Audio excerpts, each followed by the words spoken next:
is Mel, and welcome to another episode of Romance Unleashed. Today we have Lo in the house. We're very excited that she is here. And for those who don't know Lo, I will let her tell you a little bit about her. So, who are you, Lo? I'm a romance reader who found a niche for talking about things that aren't always comfortable, that aren't always easy, and explaining how we can do better in them, and also talking about Omegaverse. That's my call to fame, if you will. I love that. I feel like we're gonna have to have an Omegaverse lesson because I am not like fully in the know, and I feel like I'm not a scholar. So a scholar am. That was not a great Yoda impression, but you got the point. How long have you been in the bookish community? So I started reading very young. I mean, a lot of us read what we would now call the classics. Some things that we don't read anymore, but sure. I stopped reading for a little bit. Got into a depressive state around 21, 22. Mm-hmm. And my mom had gotten me the Twilight series as they were coming out. Okay. And I was in the hospital with my son. So every time a new book would come out, I would read the new book. And that was my slow, but around 21, 22, I jumped full force into reading again. And then TikTok happened, and I was like, I'm not joining that dancing app. And a video came across my Facebook, and it was a book review. And I was like, oh, but I can do that. And 2 years, 3 years later, here we are. Nice. So what was the first book you reviewed on TikTok? The Sainthood series by Siobhan Davis. Okay. Tell us a little bit about it. Sainthood, I couldn't tell you the names because I'm good for getting names. Same. I don't even know what reading is after I close the book. I'm like, what is a book? So basically, our FMC goes to a party, finds her boyfriend cheating on her, so she goes next door to the rivals and has a orgy with a group of guys. I love this for her. And it ends up being her future stepbrother and his group of friends. Thing is, they weren't exactly her future stepbrother. Her future stepbrother. Oh my god. Yeah. They don't all have like stranger connections. Some of them have history that she's kind of blocked out, not necessarily forgotten, but avoided. And two of the guys are together, or they get together at some point.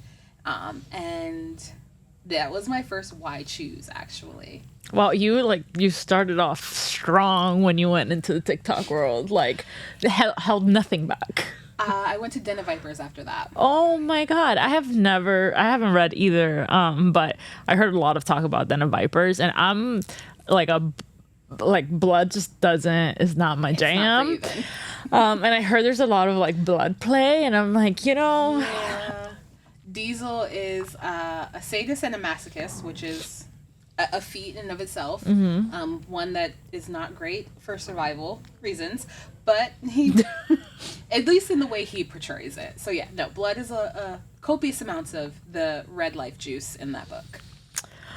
Okay. Definitely not for me. From there, how did your journey kind of evolve?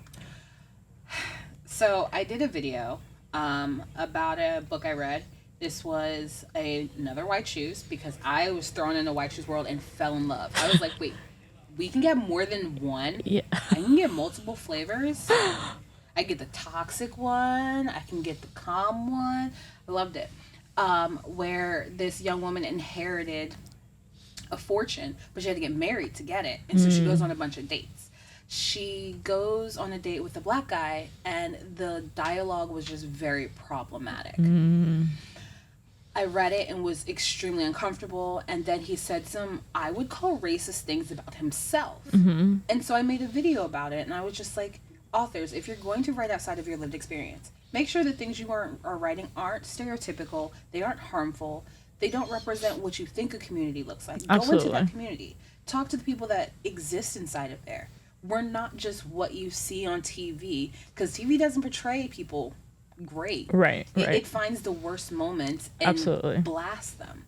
And so I made that video, and that was the first time I had a video do big numbers. Mm-hmm. And I was like, Not necessarily that I like the viral aspect of it, but I like the fact that there was conversation in the comment Right. section. There was authors being like, I never thought about that, or I've been working with a sensitivity reader, and that's the first time I heard the word sensitivity reader. And I was like, maybe this is something I could do. Yeah. And here we are again, 3 years later. How has that sensitivity reader journey evolved for you from that point on? So it started with just my Black identity, because I found that was the place where I saw the most harm being done. Okay. And then, of course, many people know I am active in the BDSM world. And I started reading BDSM books, and I saw that there was a similar void of accuracy and authenticity. Now we know that no book is ever an accurate representation of the BDSM world, and you should never use it as a guideline. But I found that a lot of things were misrepresented, from whether you were a submissive or you were a dominant. Mm-hmm. And so I added to that. And then I started using my true life experiences, the traumas that I had, my experience in the military, my medical field experience, which was a journey in of itself on TikTok, because I started out as the well-read nursing student. Right. And took my NCLEX with my not with my followers, but they were very much there. Yeah, and then that journey, and then got my job in labor and delivery, and now I'm working in a OB office. But all of those things that I've experienced in life kind of guided me towards the foundation of Hey Book Bestie author services. Right. I love that. So in Hey Book Bestie author services, what all do you provide? So first and foremost is sensitivity is our core. Sensitivity reading is always what I'm going to come back to. And it's not just because it's a big thing, but I find myself having a hard time not doing it. Right. It's just something that comes out natural. I'm always like, oh, hey, maybe pull this word out, because this is what the connotation that exists with it. And it added to plotting services. I love sitting down with authors, them telling me the book that they're planning, and helping them get from A to Z. And then I went on a trip to St. Augustine with one of my best friends, who I met through TikTok. Mm-hmm. And we were sitting at a table, and she's like, let's go get some coffee. I hate coffee. But I was like, I will take you. So we walked across the street, and I was like, I have an idea. And she's like, what? And I was like, I just spit out this book plot. And she looks at me and she goes, can you do that again? And I was like, I guess. And so the whole weekend I spent just spitting out book plots. And so I made a series on TikTok where I was like, okay, give me a job and give me a location. And I just spit out book plots based on the comments. Wow. And so I had a friend message me and was like, I need a plot bunny, is what she called it. She's like, this is the relationship I'm looking for, and I'm stuck. Yeah. And so I sat down with her. We came up with a book plot, and it was a book 6 months later. That's amazing. And so we do that. So I either do soundboard plotting, which is you tell me your story, and I tell you where we can add, take away, maybe help you get to Z. Mm-hmm. Or you give me the relationship, and I give you the plot. I love that. I might have to hit you up, because I am working through something and I can't. Yes. We're definitely going to have to talk. Even if it's just because my ears are like empty and I need to hear it. Yeah. But we're going to have to talk. Yeah, absolutely. What has been your favorite part of Book Besties? The besties. A lot of the authors that I get to work with started out as clients and became friends, became people that I'm watching have their first kid after struggling. I'm watching get married, publish their 44th book, right. Whatever it is. We go into this relationship as clients. Yeah, you're paying me to listen to you and to help you. Sure. But then it becomes, girl, just call me. Right. Sometimes it's just like, hey, let's have a conversation. We may talk about books, we may not. But the friendship. Right. The friendships. Being a mom of 2 who's married to somebody in the military sometimes can be very lonely. Right. Working a 12-hour night shift can sometimes be very lonely. Mm-hmm. So this world, this bookish life, has brought me some amazing people. Yeah. I think that's the most beautiful part about the bookish community in general. sure, there are some things we could do much better as a whole, Absolutely. but I feel like those like friendships that you find with people, it's like you're meeting people who like really understand you. And I don't know if that's because like they're fellow book people, but I feel like the relationship you have with them is so much more special than others. Most definitely. I think that a lot of us can relate to the fact that being younger and reading a lot wasn't exactly the most popular thing Right. to do. Many of us had experiences where people did not show us the kindness that we would have deserved for just being human because we liked sitting in a corner and reading. Right. And to have a community of people who relate to that on a core level and have built something in spite of that related to that same thing Right. is so amazing. Yeah. And the the publishing world is not exactly the most diverse world. It's definitely a work in progress. We try our hardest every day to make sure that we are conscientiously including what we may not always see Right. in our worlds. Right. But being able to say that in spite of that, I as a black, well, Afro-Indigenous woman, am sitting here today with what I have built and what I love Right. is amazing. And being able to see other people who are always othered Yeah. do the same Yeah. is such a joy. Yeah.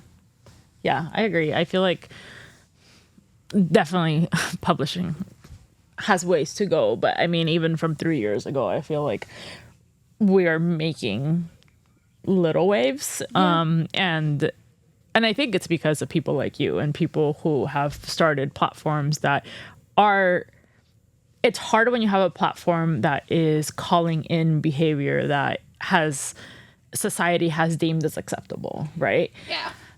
It's a lot of, and if you're anything like me, right, it's a lot of anxiety. It's a lot of like, what kind of backlash am I going to get for this? What doors are closing to me because of this? What less opportunities do I have for speaking out on this?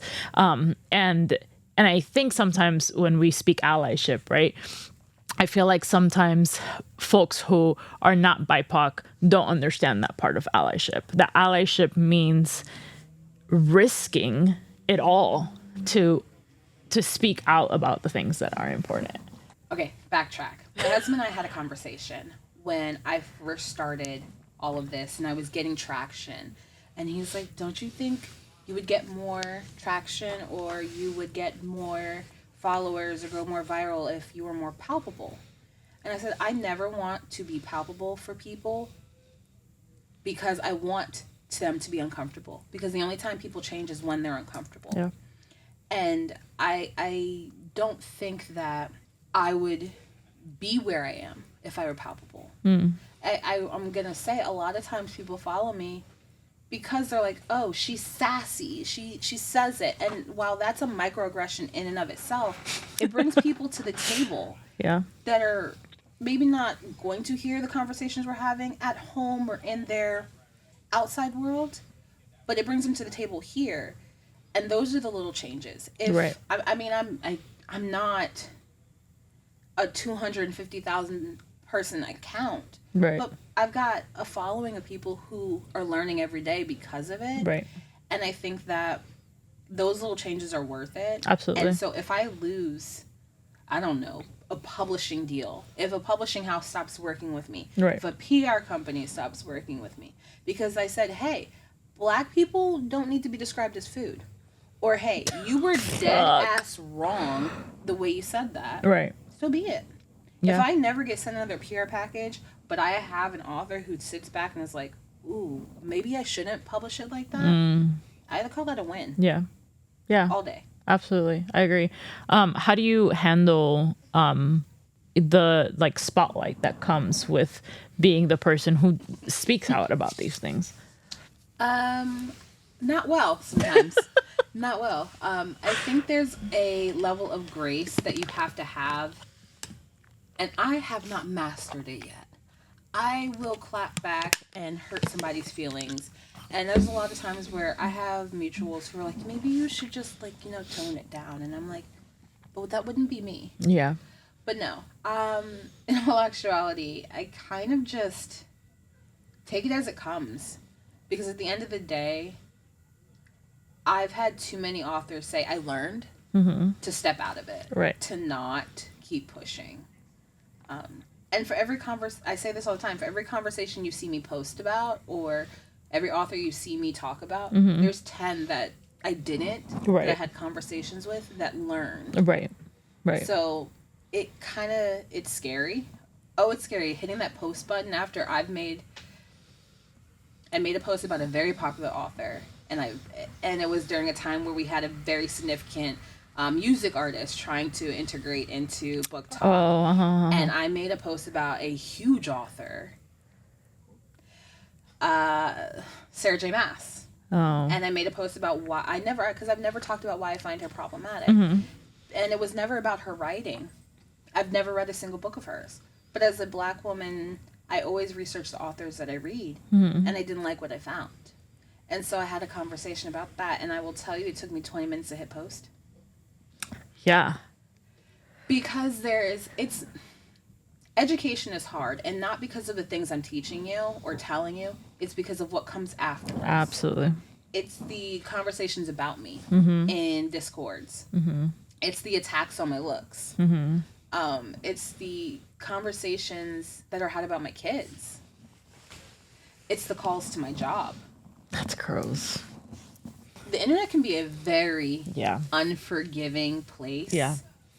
And I think that I had to decide, was I okay with them not forgiving me if I say this? And at the end of the day, I got 2 kids who I want to go into the world and be able to read books that don't harm them. Right. Yeah. So yeah, cool. Yeah. Hate me. And I feel like there's also space, and I feel like this is where the book community still has a lot of work to do, right? Like, we know how personal reading can be, but just calling in an author for what they write does not mean that that's a personal attack on you. But it's something you need to sit with, right? I love this. I love this. Absolutely. So, the world as a whole, but the United States as a little sphere, has a very big problem. They equate being right with self-worth. They think that if I'm wrong, I'm worthless. If I'm not right, I am less than. And that is where you get an ego. Yeah. You can be worth all the things in the world and still be wrong. Absolutely. And it is how you respond when you are wrong that shows people what you're worth and their effort that they're willing to give. Yeah. I think that we place too much emphasis on being right. I have apologized on my platform several times. I just recently did after going to Colorado. I used a phrase that I should not have, that I've known for years not to use. And that did not make me worth less because I had to apologize for being harmful. Right. And I feel like we as a community need to learn that your correctness, rightness, whatever you want to call it, is never tied to your worth. Never. Yeah, we need to like run that back like 3 times, because I feel like that is so much part of the problem. And I think it's so much part of why so many conversations can't move forward, because people take the criticism on books or the call-in on books and authors as a personal attack, when like really it's like, take a beat and like sit back and sit with that and think about think on of the other shoe, right? And like why that person's viewing it that way. That does not mean what you think it means until you make your actions mean that. Exactly. I always wonder why readers are the first to respond when you talk about an author's work. There's a response of, I love the book. Congratulations. Right. That's okay. The world looks at certain things as okay when they're not. And I'm not going to blame you for not knowing it's wrong. I'm going to be upset if I tell you why, how it's wrong, what's wrong about it. And you look at me and you're like, well, I got titillation out of it, so it's okay. There is nothing wrong with not knowing. Right. How many people have read something and been like, they knew nothing was wrong about it, and then found out later on, oh, this is harmful. Absolutely. It's how you respond to that. Right. I'm not afraid to talk. I mean, how many people read Harry Potter growing up, and it brought them to this world that we're in now? Mm-hmm. Sarah J. Maas. I tell people all the time, if Sarah Janet Maas brought you to reading, cool. Right. Congratulations. Right. I'm happy you're here. Right. Let me recommend something else. Right. Right. There's nothing wrong with growing. That Yeah. is the only way you as a human, us as a society, continue. Yeah. It's to continue growing, to learning. And a lot of times people be like, well, we're moving backwards if we're worried about these things. No, we're moving forward because we're removing the harm. Just because you as the majority aren't harmed by it doesn't Right. mean that it's not harmful. Right. It just means that you've gone so long without being impeded by this. Yeah. Because you don't pay attention to anything else outside of your pretty bubble. Mm-hmm. And that, I think that applies to everyone as a whole, right? Like, I feel like no matter what your identity is, like, there are biases that you learn through society and things that have just been put on you, right? That you don't even realize until you hear things. Like, I've watched many of your videos in the past, and there's things that I haven't even thought of that I'm like, oh shit, like, that's a good point. And it might be about a book I like, but that doesn't mean anything less, but that, like, that was a problem. That was a problem, and now I understand that, right? And so, like, now you look out for that in the next thing, and you grow and you become, as a reader, your journey evolves. Like, yeah. Before I started Bookstagram, I didn't really care to, like, I would just pick up whatever, right? Mm-hmm. Like Barnes and Noble, like whatever. And then when I joined Bookstagram, I was like, let me be a little more intentional about what I am reading and who I am picking up. And that's when I started doing more research on, like, the media I was consuming, right? But I feel like it takes you a while to get there, and that's okay. And I think people need to understand that that's okay, and that's your own journey. It's not attack on you. Absolutely. I'll be completely honest. When I started out being conscientious about the things I consumed, I was reading very, very white. Same. And it wasn't... Like, babe, Nicholas Sparks was my favorite, okay? Okay, I don't judge you about that. I mean, whatever. It's okay. But like I said, growth is important. It is the only way you remain moving, progressing. Yeah. And I think that it's also important to point out that just because you're a BIPOC person, or you are somebody who has been othered, you are a minority, does not erase your ability to be harmful. Yes. I had to work on my own anti-blackness. Yeah. I, a black woman, had to work on my anti-blackness. I caught myself thinking things, saying things where I'm like, I need to run that back real quick. Right. That was not what it was supposed to be. Right. And I had to sit with myself and be like, why do I think that's okay? Right. And that's because of my proximity to whiteness in my life. I have some very extreme privileges that I had to work through and understand that sometimes my light, bright, damn near white ass does not need to sit at a table when everybody looks like me. Just because I check a box. Right. So things like that, there's a lot of times people are like, oh, well, I'm black. I'm not racist against my own people because, hold on, you can have anti-blackness and be black all day long. So there have been times where I've sat back and been like, shit, damn, I fucked up. Yeah. And other people have pointed that out to me. Right. And I think that, I say this a lot, your proximity to somebody's ethnicity, including your own, is not an ability to be harmful. And so does not negate your ability to be harmful. There you go. I forgot a word. It's my own phrase and I forgot a word. Thank you. But I think that that's another thing I learned through this whole journey. Yeah. Books are inherently political. The ability to read is political. Right. And I spent a lot of time with that thought process. Last year, Satoria had said something, and I had to step back from the sensitivity reading side of things and make sure my head was in the right space to be able to give other people knowledge And I sat back and I took like 6 months back and I was like, okay, let me take some time off and make sure I'm in the right headspace. Yeah. And I think that was something that didn't take away from me as what I've done and the work I've done before. And I wish that other people could step back and be like, I fucked up. Let me take some time and work on myself. Right. But we're getting there. I have seen a influx of people changing over the last 6 months willingly. And it's a beautiful thing. Yeah.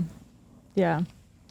I feel like I've been off social for a little bit, for the most part, at least in the book world. And I think, you know, as you also are in your business journey, I feel like this is something that we don't talk enough about, but like switching from a book reviewer to a book business is a whole different ballgame. I tell people all the time, like, if going into business is what you want to do, go for it. But know that changes are coming and you need to be okay with that. And I think I first realized that post-Emi LitCon, when we got a lot of criticism over some of our panels. And at that point, it's when I realized this is not my space anymore. Like, the reader space is not my space anymore. Because I need to allow them to be able to criticize however they need to without me being in that space. And it was really hard because that's all I've known. And it took months. I feel like I'm just coming out of it, but it was like mourning a community for me because like now I'm in another area where you still have community, you still have people, but it changes so much. The dynamic changes so much. And have you seen any of that in your side yet? I think because of the nature of my business, still the photography side it's not reading based. I mean, maybe soon. We'll see. But because my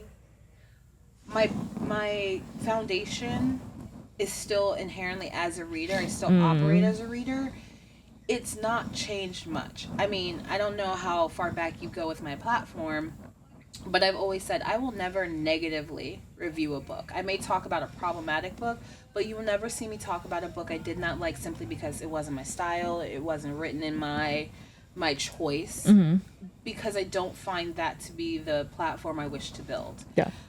So even if I were to choose to maybe dabble and type a few words myself, I think that the platform I've built and the way I've structured it, I may have to take away the author behaving badly side of it because that would become colleagues of mine in more sense than they're clients of mine or potential clients.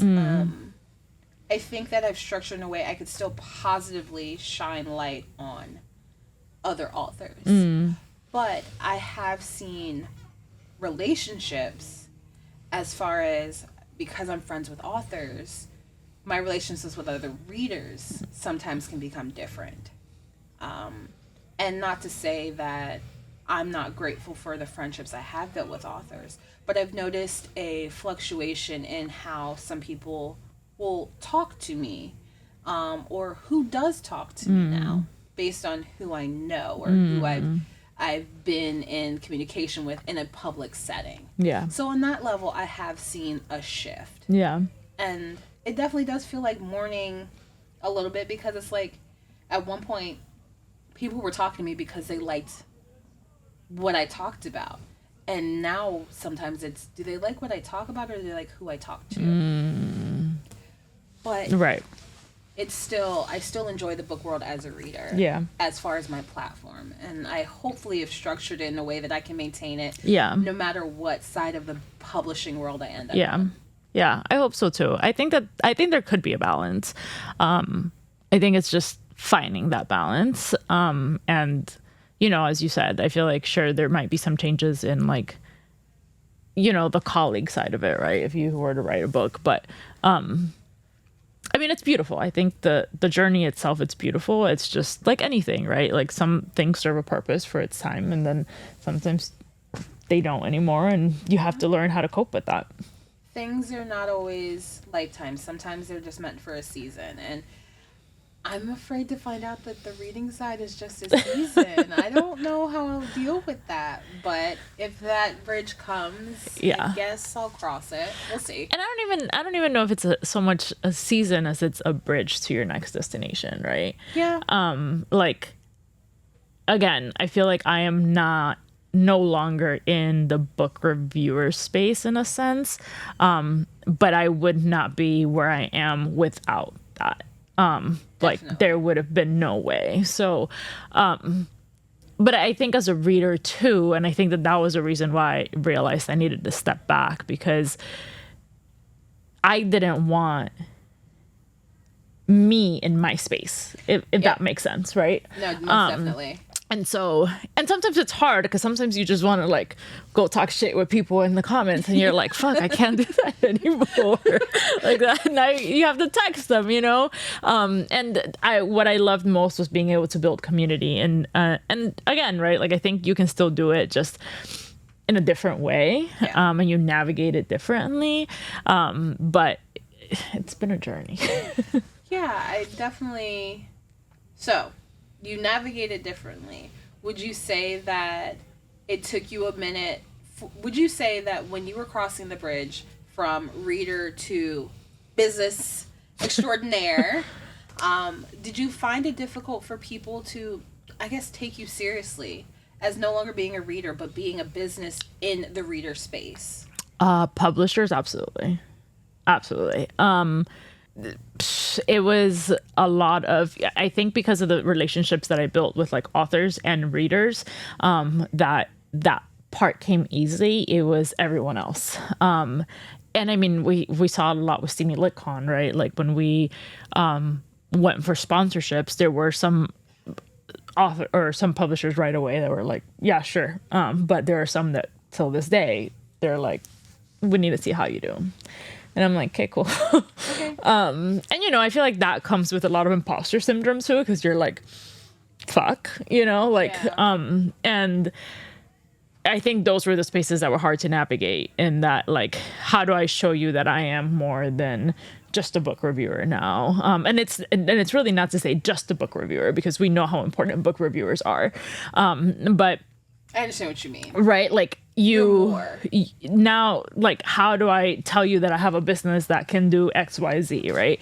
And God, I feel like I sent so many like cold emails when I was first starting to like bridge, and it finally, like after months and months and months, I was able to get in touch with people, or it was like, oh no, you need to talk to this person, and from that person talk to another person, and eventually I figured it out. But it shouldn't be that hard. And, you know, recently I saw somebody, I think it was like a BIPOC owned book box maybe, that was talking about this, that like somebody was trying to get in touch with somebody, and it's like they kept giving them the runaround. And it's like, why do we have to go through all of these things, right? And is it just as hard for our white counterparts, or is it just us? Like, what, right? Like, that's a whole other, and so I feel like at Steamy LitCon last year, when I did like my opening remarks, or maybe it was my closing remarks, because it was after like tequila, and I was like being very petty, and I was like, oh, thank you to those who did believe in us,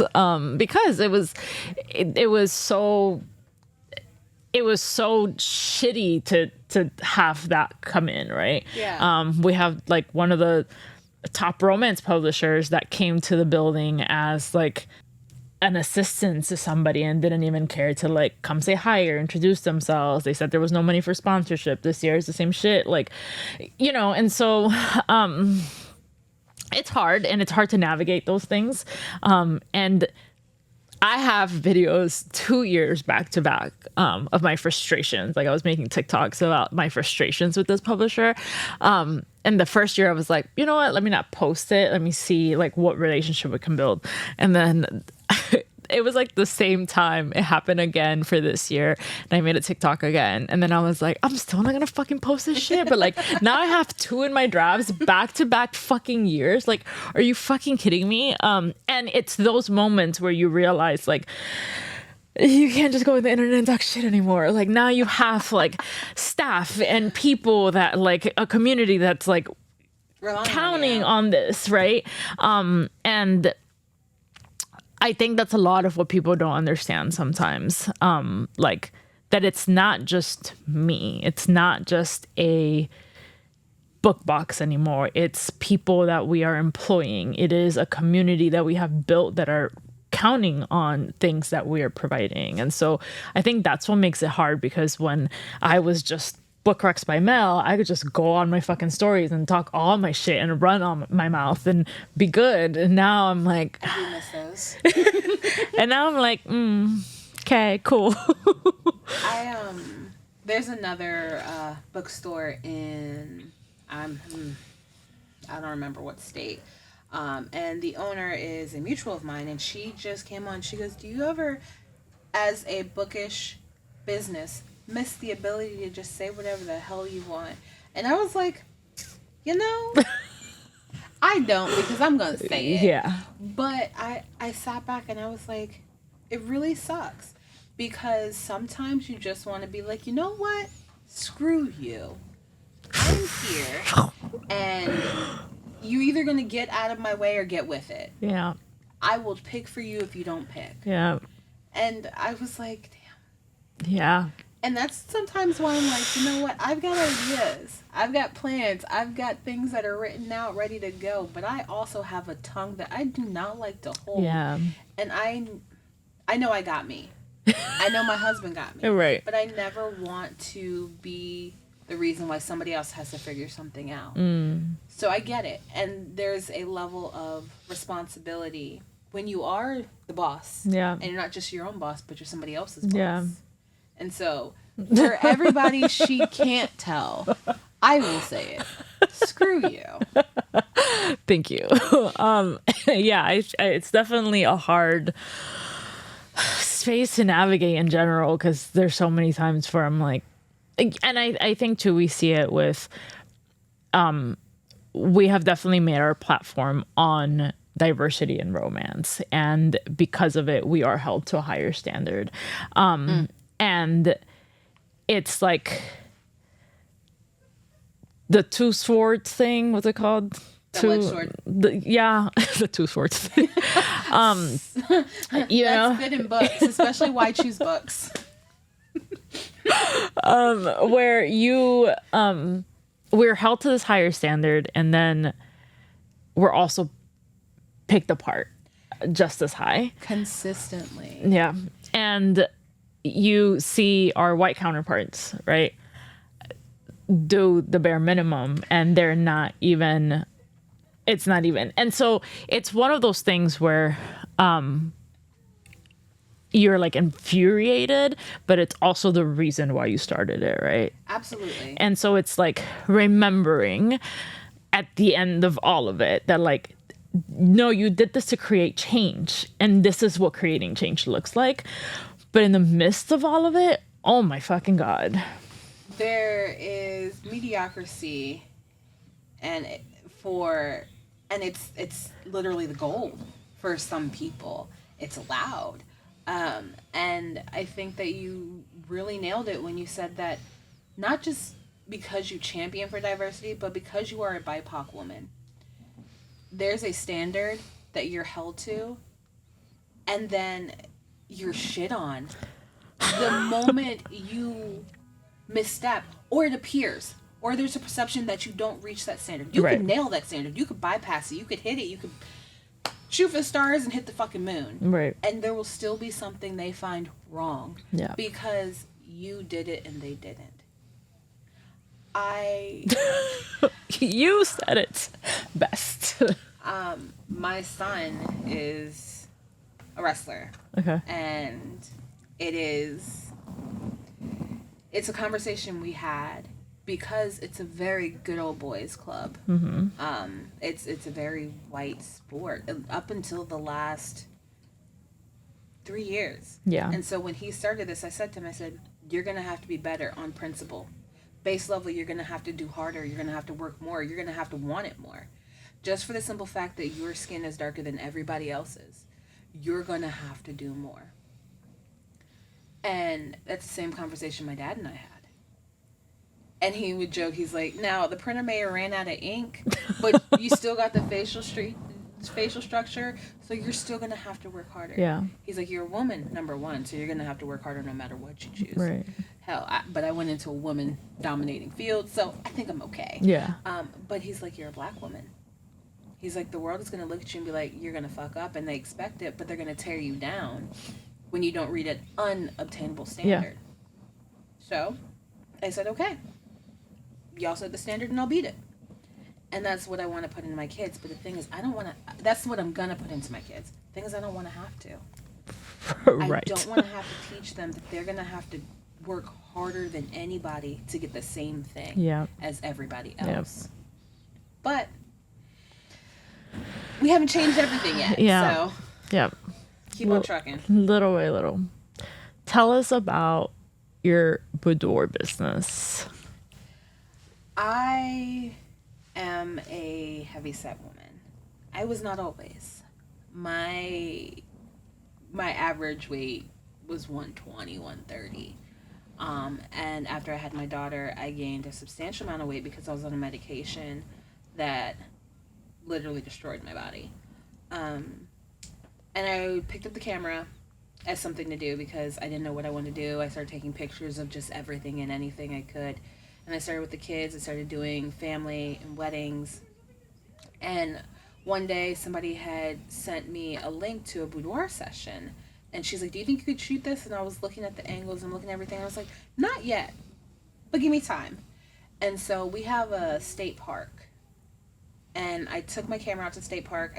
I backed my truck up and I put it on record and just started posing in the middle of this field. It was late, nobody was there. I wasn't the most comfortable with my body, but I didn't have a studio at the time. And so I went home, I chopped it up, and I fell in love with the body that I had because I saw it for what my husband saw. My husband saw me at my small, he saw me at my biggest, and he loves me regardless. And I wanted to make sure other women felt that way about themselves, because if you let the world tell you how pretty you are, it'll beat you down every single time. You could be you could be the literal standard and they're going to find something wrong with you. Yeah. And so when I decided that boudoir was something I wanted to add to, not take over my whole business, I wanted to make sure that I was able to give women an experience that they went home and they, whether it was for themselves, whether it was for a spouse, whether it was for finding confidence, because not every time does a woman come into the room and she, like you, struts in here and she's, this is my show. This is my shit. Watch me work. Sometimes they come in there and the biggest sweater they own and they're super comfy. Those are my favorite pictures because you get to see the vulnerability. Yeah. And sometimes the sweater will come off or it won't. But I wanted women to, and men, because I do have some men that do boudoir, come in. I've never heard that term. I fucking love it. I had some people come in and just let it go. Let every label that the world gives you, because you aren't what the boxes tell you fit in. Let them all fall away and just see you for who you are. And that's a beautiful existence. We're experiencing life, and I want people to slow down and remember that they aren't their experiences. They are so much more than that. And boudoir is a way to strip away all that just filth, that the horrible things the world's told you and that you somehow believed, and remind you that at the core you are this amazing person who can be anything. Yeah. And I think that people, when they look at boudoir, they're like, oh, you're naked. Yeah, sometimes, because that's your most purest form. And also, I guess to add to that, right? Like, I feel like, when did we make nakedness sexual? Right? When like, you could make money off of it. And so, like, just because someone is naked does not mean that it has to be sexual, right? No. And so, like, I think that there's a connotation there where, like, people are automatically like, boudoir, naked, and it's like, that's how you came into the fucking world. I think call me crazy, but I'm pretty sure boudoir means bedroom. And it's, if I remember correctly, in French it means bedroom. Someone fact check me and tell me. I mean, don't tell me because I want to be right. We're going to attribute it to my ego. No. But boudoir is intimacy. And I think that a lot of people have a problem with recognizing that intimacy doesn't mean sex. In a relationship, intimacy could be that gentle caress when you walk past your partner and just remind them, I'm here, I got you. It can be, my husband and I, our favorite form of intimacy, him and on his side of the bed, me on my side of the bed, a knee touching another knee while we're scrolling. Yeah. I want your boudoir session to be you, minus what the world has told you you are. And so if that means that you get naked and you strip away all the things that this crazy world has laid on you, cool. Yeah. If you don't, you don't. We're still going to take some awesome pictures and you're still going to walk away being like, damn, that's me. Yeah. And I think that's the coolest thing is when people see their pictures, especially when they're uncomfortable, and they're like, wait, that's me? Before I've even done anything. Yeah. I love it. I love that light that you can see literally getting brighter. Yeah. And people get comfortable and they start moving. They're like, oh, I got this. And 5 minutes later, I'm like, they're posing themselves and I'm not saying anything. And I'm just like a ball of joy because that is so much fun. I love so many things in this world. Reading brings me joy. Bringing babies into the world brings me joy. But that moment, having somebody find themselves again. It's so special. It is. It really, really is. And the fact that I get to be a part of that. Yeah.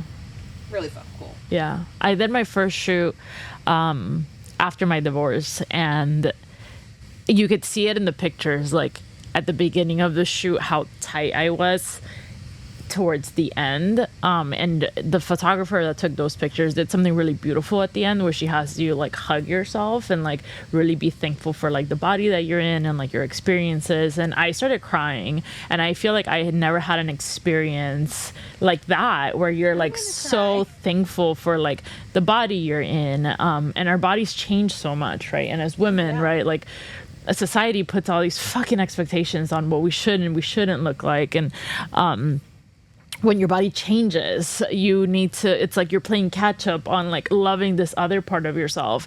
And it's not always easy. And I feel like when I did that, there was like a real like moment where I was like, I am okay. And I am perfect exactly how I am right now. And you evolve through that, I think. I would highly recommend for anyone to do a boudoir shoot because I feel like there's nothing more special than that. Like finding that self-love in that, like, yeah, that's my fucking body. And yeah, that's how I look. And I fucking love it, you know? Absolutely. I am actually going to be doing a mini session put together of clothed boudoir, because like I find that when people think about boudoir, like I said, they really automatically think sexy, naked, right, perfect. And I want to show people perfection is how you feel, not how you look. And I love that. Happiness looks great on everybody. Yeah. And so even if you're in clothing, we can make you look how you're supposed to feel. And so doing a mini session with people who are wearing clothes, giving people the reminder that you can do this no matter how you come dressed. I'm so excited. Yeah, I feel like you hit it earlier when you were talking about those like vulnerable moments when people are coming in like sweatshirts and stuff. I've seen some shoots like that, and I feel like they are like the most beautiful because you could really see their vulnerability peek through in these moments where like they're trying to find that space where they belong, and they find that through the lens. And I think that that's so beautiful. I have a picture. I can't share it, but I'm allowed to talk about it. I have a woman sitting on a bed and she's looking out the window, and all you see is it's literally the focus on her tear, because it was the last picture we took where she was finally comfortable with herself. And that's my favorite picture I've ever taken, because that is a representation of what I want. I don't want you to cry, but I want you to feel as good I want you to as cry. I see you. I got some books that can do that for you. But I want you to feel as beautiful as I see you. Yeah. And so that moment where she found that, she was like, this is me. Like, I'm not just a mom. I'm not just a caregiver. Her husband had stage 4 leukemia, and I'm trying to think. It's about 6 months after we did the shoot, he passed away. But that was her.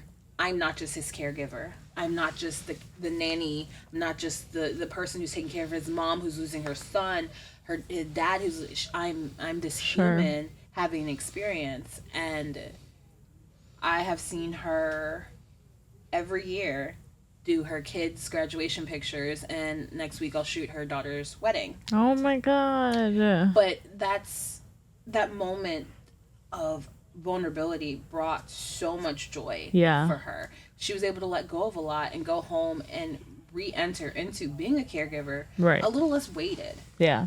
A little less struggling. And I love it. I love that. Okay. So, fun question. Okay. To finish up. All right. If you had to fuck, marry, kill. Oh, God. Any trope, what would it be? Okay. So, I am fucking step siblings. Ooh. I am marrying Taboo. I love this. And I am, which most people would expect me to marry Omegaverse. Are we calling it a trope or a genre? Like, you can do whatever you want. Okay.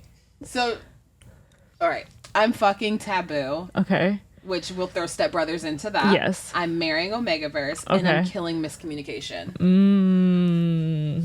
Miscommunication in books, not movies. Okay, I need to know, what are your favorite stepbrother romances? C.A. Renee has The Dragon Slayer. It's a trilogy where his mom marries her dad. Her dad is the leader of the dragons. It's an MC. And then her stepbrother is responsible for her dad getting got. She's supposed to inherit it, even though he's been raised to inherit it. And yeah, they sell her to the other gang. Oh my God. She comes back. Again, the book is called Dragon Slayer. Okay. Her dad's MC is the dragons. Oh, okay. Okay. And it's a white shoes. Lovely. I hope everyone took note of that. Oh my God. Okay, your favorite Omegaverse. Okay, how about Omegaverse for beginners? Omegaverse for beginners, I'm always gonna go Lola and the Millionaires. Okay. If you're wanting wide shoes. If you're wanting full, no, can't go there. For beginners. For beginners, yeah. Lola and the Millionaires or anything by Devin Sinclair. Okay. Those two, Catherine Moon and Devin Sinclair pretty much nail the Omegaverse world in all aspects. One of my favorite things about Omegaverse is it's very cozy, comfy, even when it's dark, which is wild. The dichotomy of that is great. Yeah. I'm trying to wrap my little brain around it. The idea is that the Omega is the center. She is always going to be cared for. I mean, in your sweet verses. But there can be dark elements to it. You said your sweet verses? That's what Catherine Moon has. She and Lana Cole share sweet verses. So what's the opposite of a sweet verse? I saw Ellen, LV Lane. LV Lane's got kidnapping. Okay. Non-con, dub-con. Okay. You name it. Okay. I'm gonna stay on the sweet verse, I think. Okay, so Lana Cole, Catherine Moon. Catherine Moon has a Android one called what is it? It's Good Deed. And it's I thought you were gonna say Good Dick. I mean, there's good that in the book too, but yeah, no, Catherine Moon and Devin Sinclair are definitely my starter recommendations for anybody trying to dive into the Omegaverse world, and they do a great job. Which all authors I know that do Omegaverse do a really good job in the beginning of their books of kind of explaining what an Omegaverse is, and then what their Omegaverse world looks like, because not all Omegaverse worlds are the same. There's your 3 basic identities, and some worlds expand on that. So it just depends on who's writing that. Lexi C. Foss is a great one if you're not a wide shoes girly. Okay. And/or sector, it's MF. Um, and then there's quite a few MM, and I'm drawing a blank right now, which is actually where the genre started. It started as MM, and as it progressed, became more mainstream, it branched out into other relationship setups. Nice. If I, There's a rumor that it started as a Sam and Dean Winchester fandom. And regardless of what anybody says, even if it's lacking in truth, I am taking that to the grave as Bible. Yeah. Because I like the way it sounds. Yeah, me too. Well, Lo, thank you so much for joining us today. Thank you. Where can people find you online? So, because somebody has Well-Read Nurse on Instagram, I am the Well-Read Nurse on Instagram. But everywhere else, Threads, and weirdly enough, and TikTok, I am just Well-Read Nurse. Nice. And how about your businesses? My photography business is Lauren Morales Photography, and my author services are Hey Book Bestie Author Services. Awesome. Thank you so much, Lo, for joining us today. Make sure you like, follow, subscribe, do all of the things. And thank you for tuning in. Bye. Bye.